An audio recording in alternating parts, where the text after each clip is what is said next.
वो है। चलो देखो, फोर्स बराबर आई बी एल साइन थीटा निकाल लिया था ना।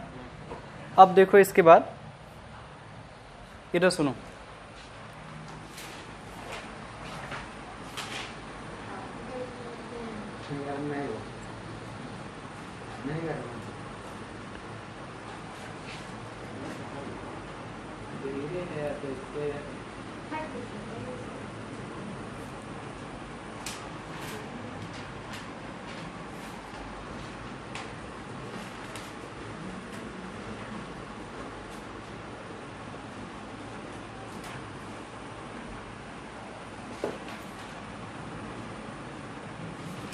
इधर सुनो।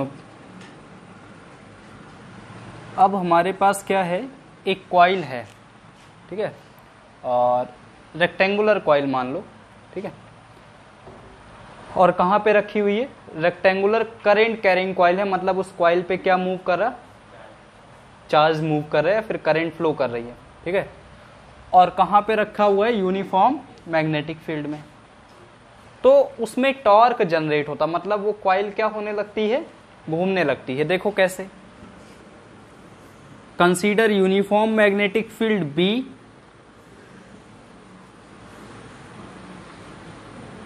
There is a coil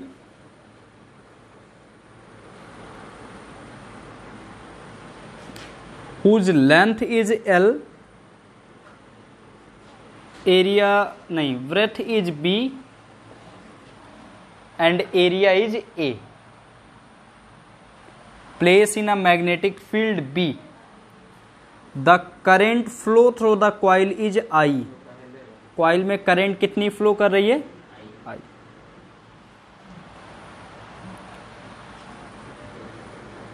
The coil having coordinate A, B, C, D.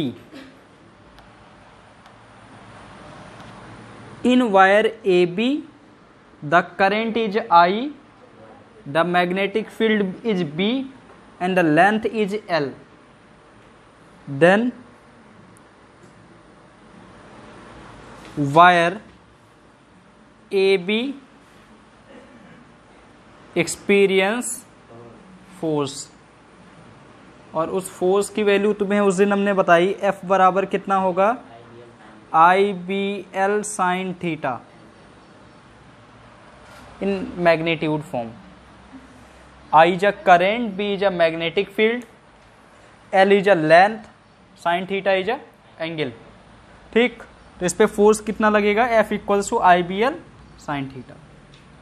लेकिन डायरेक्शन देखो किधर लगेगी, इधर force to I B L sine theta लगेगा, लेकिन डायरेक्शन देखो, magnetic field current is upside, magnetic field current force inside, by Fleming left hand rule.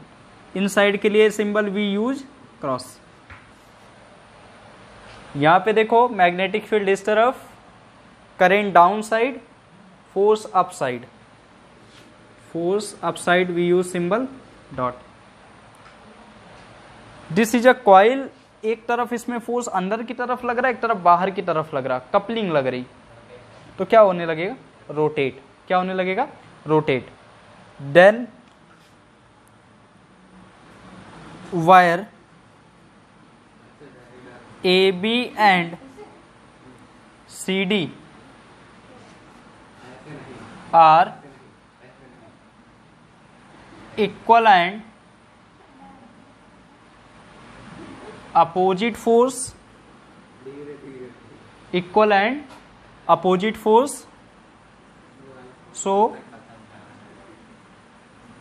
generate a torque in coil।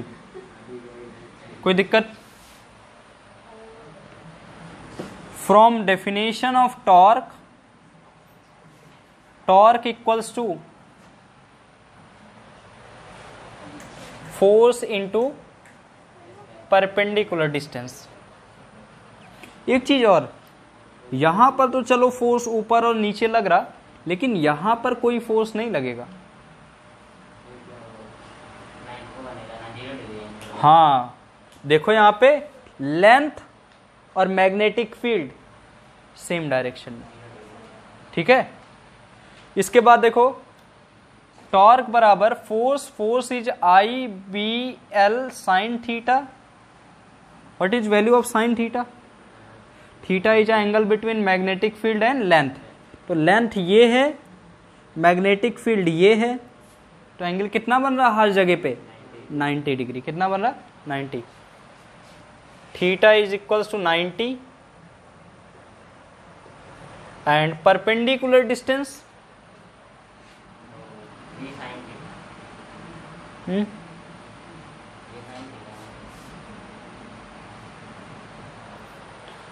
यहां पे देखो टॉर्क बराबर force I B L sine theta.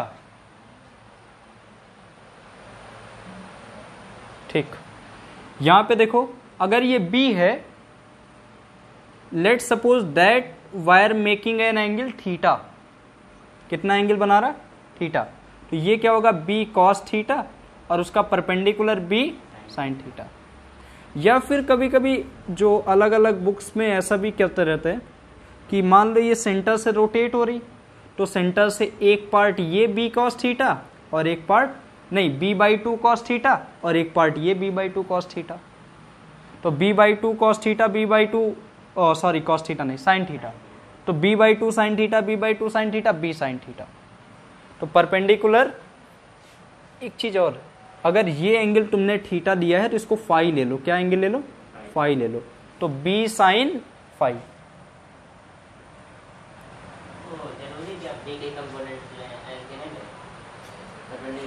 Perpendicular distance जैसे rotate करते हैं, दरवाजा कभी रोटेट करो तो जिस डायरेक्शन में वो रोटेट करता है उसी के कंपोनेंट लेते हैं. ठीक है, यहाँ के नहीं, इस जगह के नहीं. ठीक, मान लो एक दरवाजा ऐसे लगा हुआ है, ये डोर, तो इधर जिधर फोर्स लगाओगे उसका परपेंडिकुलर कंपोनेंट, ब्रेथ का परपेंडिकुलर, मतलब जिधर फोर्स लगाओगे ना उसका परपेंडिकुलर कंपोनेंट. वायर का जो ये ब्रेथ है उसका परपेंडिकुलर. तो यहाँ पे ये इस एक्सिस से तो रोटेट कर रहा है, तो इसका परपेंडिकुलर कंपोनेंट ये वाला. ठीक है. टॉर्क बराबर आई बी साइन 90 हो गया. L into B, what is length and breadth, है ना. This is a capital B is a magnetic field, that is sine phi. Torque बराबर आई ए बी साइन. ठीक है. ये अगर वेक्टर में लिखना चाहते हो तो टॉर्क वेक्टर बराबर I A vector cross B vector. Cross क्यों? क्योंकि साइन थीटा लगा है.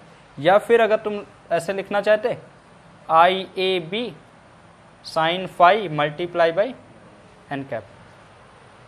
ठीक है, ये टॉर्क आ गया. बेसिकली मैग्नीट्यूड यूज करते हैं N I A B sine phi. अब इसके बाद देखो, if coil having N number of turn,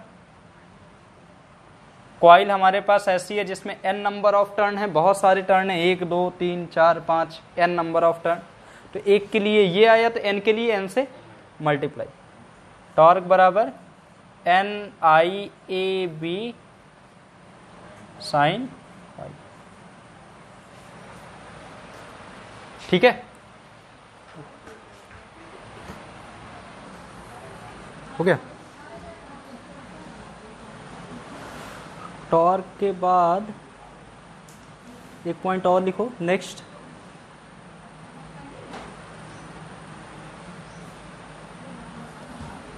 charge move in uniform magnetic field.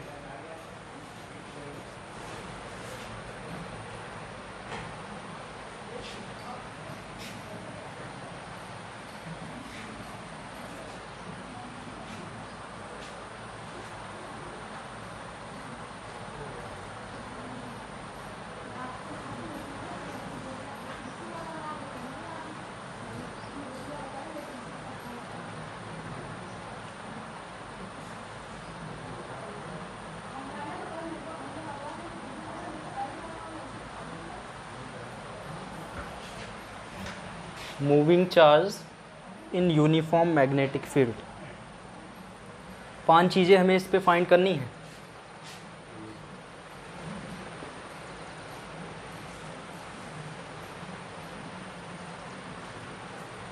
देखो इधर सुनो, consider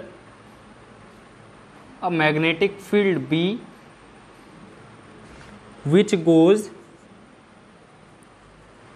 inside the board. Magnetic field किधर जा रही? बोर्ड के inside. There is a charge Q move with velocity V in a magnetic field B. Then सुनो इधर, then this charge experience a magnetic force that is equals to F equals to QVB sin theta. IBL sin theta, यहाँ कोई wire नहीं है जिसपे QVB sin theta. तो force की direction निकालना है. देखिए कैसे पता करेंगे. This is a positive charge. जिधर पॉजिटिव चार्ज होगा मतलब करंट उसी डायरेक्शन में होती है. Magnetic field inside, charge motion इस तरफ, तो फोर्स अपसाइड. मतलब जैसे ही ये चार्ज मैग्नेटिक फील्ड में मूव करेगा इसमें क्या लगने लगेगा?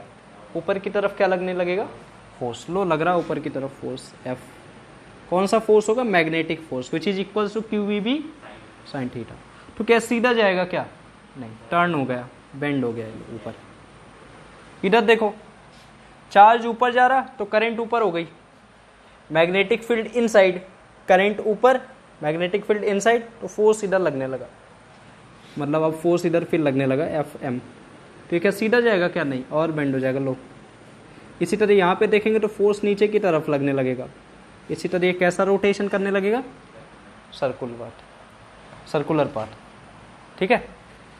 अब कोई ऑब्जेक्ट अगर सर्कुलर पाथ में रोटेट कर रहा, इसका मतलब उसमें सेंट्रीपिटल एक्सीलरेशन या सेंट्रीपिटल फोर्स लग रहा है. ठीक है. तो पहले तो बाई मैग्नेटिक लॉरेंज फोर्स, ये मैग्नेटिक लॉरेंज फोर्स है. Lorentz force is a sum of electric force and magnetic force, but magnetic Lorentz force is only a magnetic force which is equals to QVB sin theta. Theta है theta. What is theta? angle between velocity vector and magnetic field. The magnetic field is inside and velocity is in this direction, inside and this direction. Angle theta is equals to 90. Board के अंदर magnetic field, velocity इस direction में, angle कितना बना? 90. Theta equals to 90 degree. So force due to magnetic field FB equals to QVB. That is first equation. ठीक है. The charged particle, let's suppose this is a charge having mass m, small m. The charged particle move in circular path. कैसा motion कर रहा है? Circular path. अगर ये circle में move कर रहा है इसका मतलब इसमें कहीं से सेंट्रीपिटल फोर्स लग रहा है. So the force due to magnetic, तो सेंट्रीपिटल फोर्स हम तो लगा नहीं रहे. कौन लगा रहा है? ये जो अंदर की तरफ ही तो फोर्स होता है. तो ये अंदर की तरफ फोर्स कौन लगा रहा? Magnetic Lorentz force. और वही मैग्नेटिक लॉरेंज फोर्स इसको अंदर की तरफ फोर्स लगा रहा, तो वही फोर्स कौन है? सेंट्रीपिटल फोर्स है. तो मैग्नेटिक लॉरेंज फोर्स, लेकिन अंदर की तरफ फोर्स लगा रहा. और अंदर की तरफ फोर्स कौन सा लगता है अगर सर्कुलर पाथ में मूव करता है? तो सेंट्रीपिटल. इसका मतलब सेंट्रीपिटल कौन प्रोवाइड कर रहा है? Magnetic Lorentz force. The charge particle move in circular path, so FB means magnetic Lorentz force provide the necessary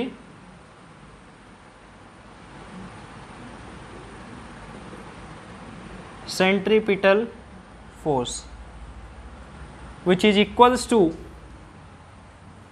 centripetal force FC, let's suppose, which is equals to mv square upon r. What is v? Velocity. R is a radius in which this circular path is, this charged particle is circulating. Both of them are same दोनों same है, क्यों? क्योंकि जो magnetic Lorentz force है वही तो provide कर रहा सेंट्रीपिटल फोर्स। यहां पे लिख लो, मैग्नेटिक फोर्स प्रोवाइड, चेंज करो, magnetic force provide centripetal force. So FB equals to FC. FB is QVB. The sin theta is 90, and this become mv square upon r. That is a equation in which we have to find 5 things. Okay, अभी काट रहे हैं, 5 चीजें हमें find करनी है। First हमें क्या फाइंड करना है? रेडियस। सेकेंड हमें वेलोसिटी। थर्ड हमें काइनेटिक एनर्जी। फोर्थ हमें time period, time taken to complete 1 revolution. Fifth हमें frequency. First we have to find radius. Here QVB equals to mv square upon r. One part v is cancel and the radius become mv upon qb. For finding velocity, v equals to qb r upon m, that is velocity of charged particle. M is a mass of that charged particle. For finding kinetic energy is equals to half mv square, that is 1 by 2 m. V square is equals to q square b square r square upon m square. 1 m cancel. That kinetic energy is equals to 1 by 2 q square b square r square upon m. That is kinetic energy. Time period. Time is equals to, time period is time taken to complete 1 revolution. Time equals to distance upon speed. Speed is v. What is distance in 1 revolution? 2 pi r. 2 pi r upon velocity v. 2 pi r, the value of v is qbr upon m. qbr upon m. 1 r cancel. Time period equals to 2 pi m upon qb. That is a time period. For finding frequency, frequency is inverse of time period, reciprocal of time period. Means frequency is equals to, frequency equals to qb upon 2 pi m. That is a frequency of that rotating charged particle, circulating charged particle. ठीक है? What is frequency? Number of oscillation in, number of revolution या number of circulating revolution in 1 second. 1 second में वो कितनी बार revolve करेगा, कौन से फार्मूले से निकालेंगे? इस वाले फार्मूले से। ठीक है, कोई दिक्कत? नोट करना।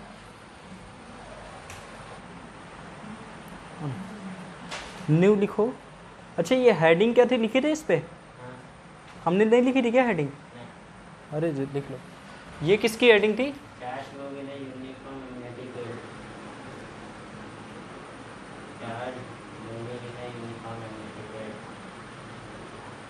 मूविंग चार्ज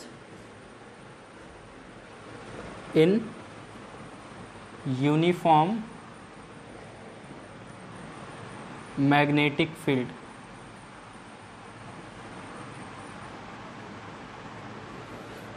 ठीक है, अब सुनो इधर नेक्स्ट, साइक्लोट्रॉन। साइक्लोट्रॉन में भी हमें 5 चीजें ही डिराइव करनी है। सुनो इधर, और यही 5 चीजें हैं, सेम ऐसे ही डिराइव करना है, लेकिन बस एक साइक्लोट्रॉन डिवाइस होती है, उस डिवाइस के बारे में हम आपको बता देते हैं।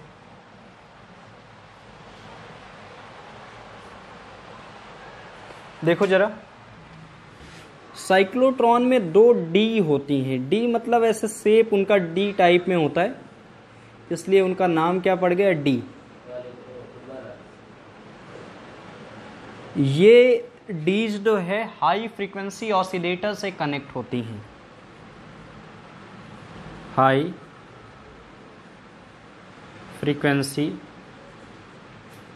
ऑसिलेटर, हाई फ्रीक्वेंसी ऑसिलेटर इन चार्जेस को मूव कराएगा।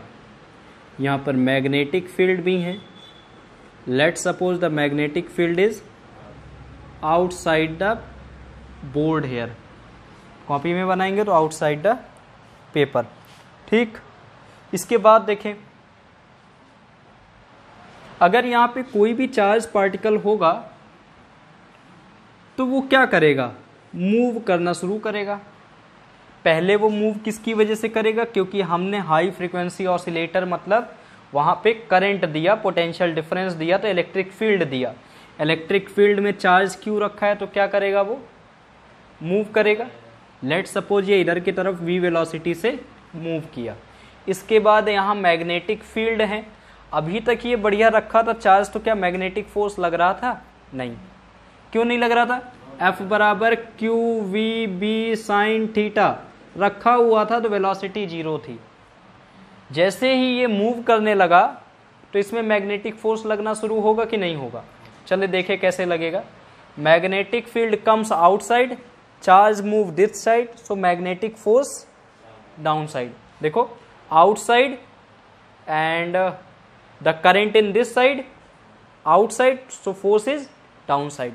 इसका मतलब चार्ज सीधा नहीं जाएगा, इसमें एक मैग्नेटिक फोर्स लगेगा नीचे की तरफ, तो ये इधर हो जाएगा, और फिर लगेगा तो ये ऐसे घूमेगा।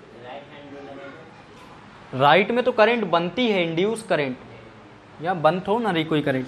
मान लो ये ओपनिंग है डीज की, तो ऐसे ओपनिंग, एक ओपनिंग है ऐसे डीज की, इससे इलेक्ट्रॉन जब बहुत हाई स्पीड में बाहर चला जाएगा। तो देखो ये इलेक्ट्रॉन चार्ज ऐसे मूव किया, ऐसे मूव करेगा, और जब एनर्जी ज़्यादा हो जाएगी तो इसको बाहर। तो ये किस काम आया, इससे हमने क्या किया, साइक्लोट्रॉन एक ऐसी डिवाइस है जो चार्ज को क्या करती है, एसिलरेट करती है। क्या करती है, एसिलरेट। देखो एक नॉर्मल चार्ज था, वो घूमने लगा, और घूमने के बाद एक विंडो से बहुत तेजी के साथ बाहर गया, तो हमने चार्ज को क्या कराया, एनर्जी करके, एनर्जाइज करके एसिलरेट कराया कि नहीं। बल्कि कॉन्सेप्ट वही लग रहा पहले वाला, मैग्नेटिक फील्ड में चार्ज है, उसको मैंने फेंका तो वो सर्कुलर पाथ में रोटेट करेगा। तो फिर due to magnetic force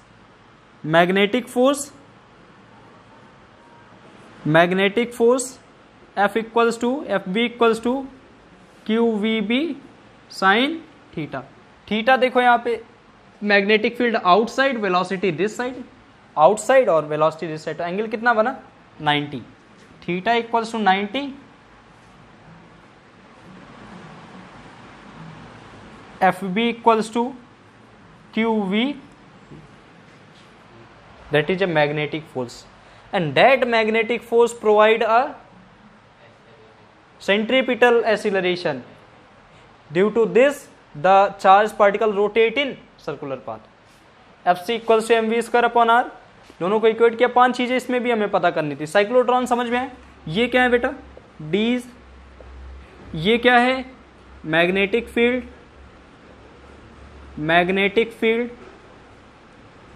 outside the board,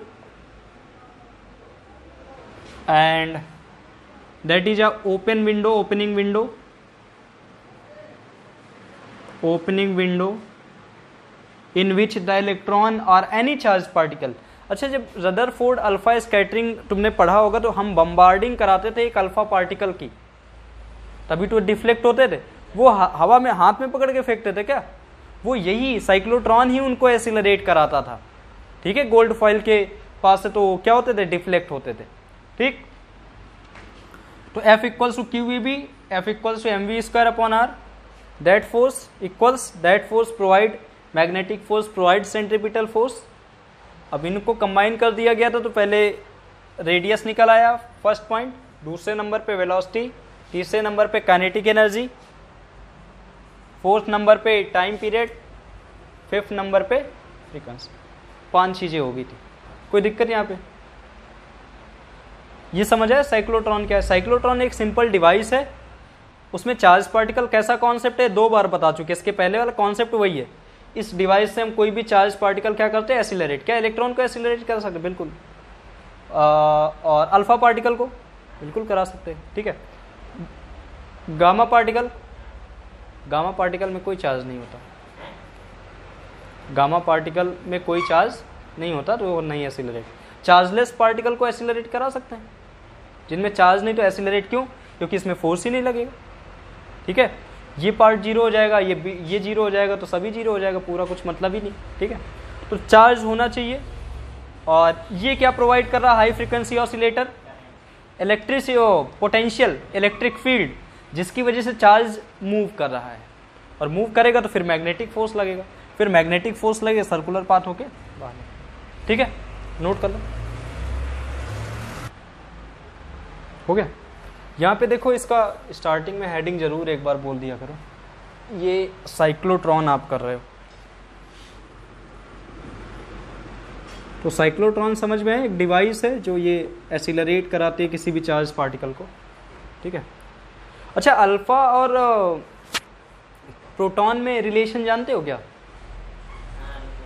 कभी कभी अल्फा का मास और प्रोटॉन के मास को कंपेयर कराते हैं। इसी चैप्टर में जब न्यूमेरिकल कराएंगे बोर्ड वाले तो आपको देखना वहाँ पे तो अल्फा और प्रोटॉन का कई बार कंपैरिजन पूछेंगे, अल्फा के रिस्पेक्ट में इसमें काइनेटिक एनर्जी कितनी। ठीक है, तो ये चीज़ देखो, तो यहाँ पे हम आपको बताए दे रहे हैं। ये वाला हो गया, इधर वाला ये तो ठीक है, इधर वाला हम इरेज करके यहाँ लिखे दे रहे हैं।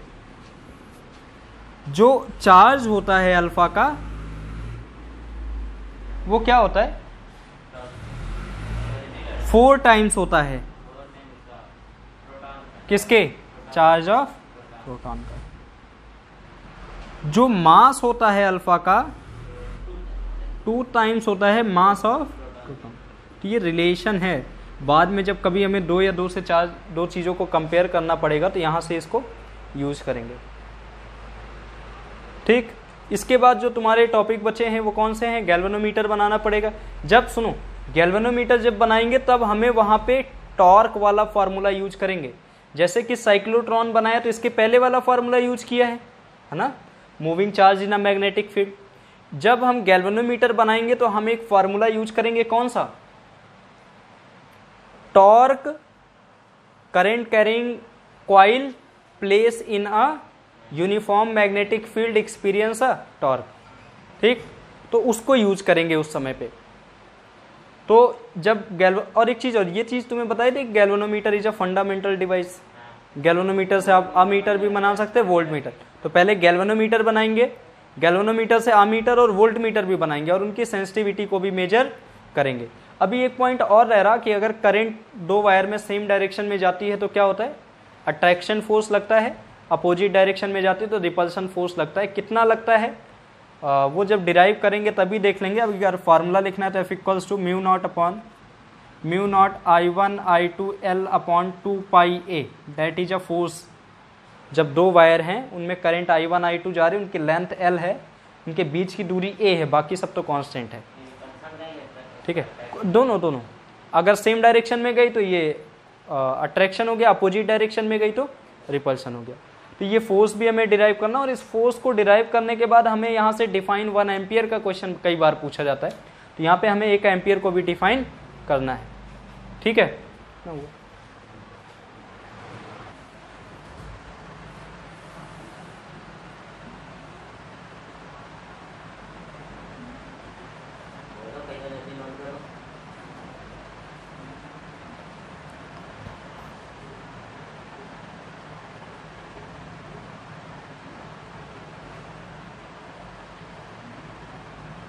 इसका जो सेवर टाइम है, स्क्रीन सेवर टाइम, वो 30 मिनट का ही है ना, इसका इससे ज़्यादा नहीं हो रहा था ना।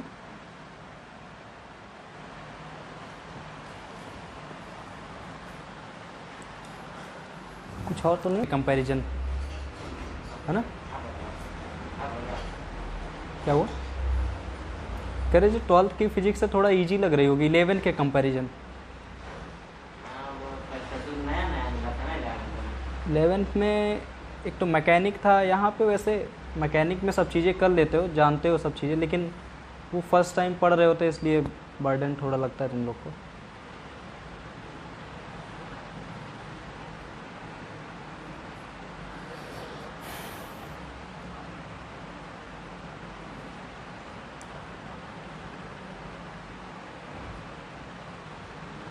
हो गया, नोट कर लिया?